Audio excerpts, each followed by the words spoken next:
Last month, a group women wearing winter coats gathered in front of the city hall in the northwestern Russian city Sharapovets. In a video posted on Russian social media platform VK, a woman reads aloud her appeal to President Vladimir Putin and complains that her husbands have been given illegal orders. Others stand holding signs saying, "We demand an end to mobilization and bring our men home." Women chant in unison, "Help our men, please."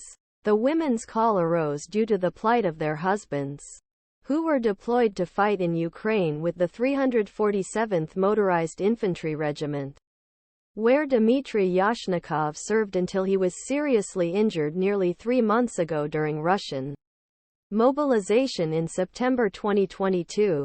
"No one is eager to fight.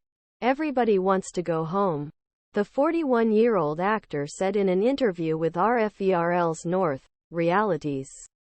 "We have been stuck in this mess for a year.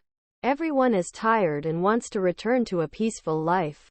These grumblings, although uncommon, are already causing political headaches.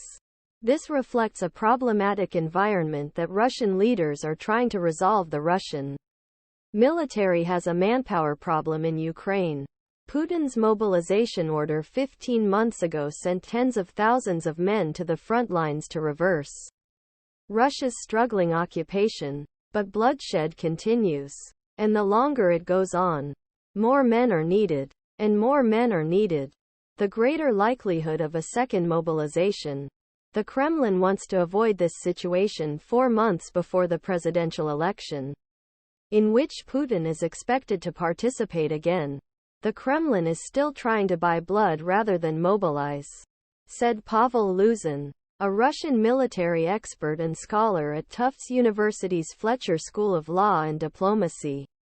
In this way, the Kremlin is almost at a crossroads. It desperately needs a ceasefire. But it is also trying to prepare for the worst-case scenario, in which there will be mass mobilization along with economic mobilization. He said, "I am pretty sure Putin knows the situation very well.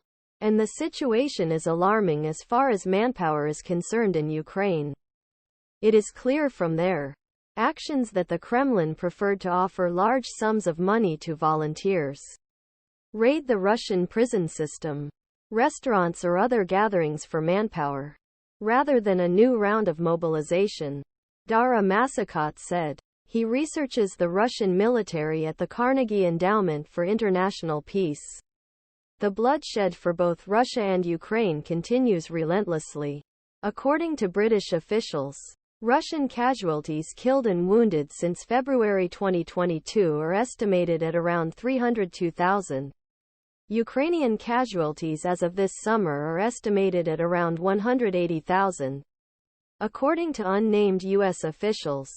So how do you get more Russian men into the system without another mobilization? Compulsory military service distribution in September 2022, amid indications that Ukraine was suffering greater casualties than Russian commanders had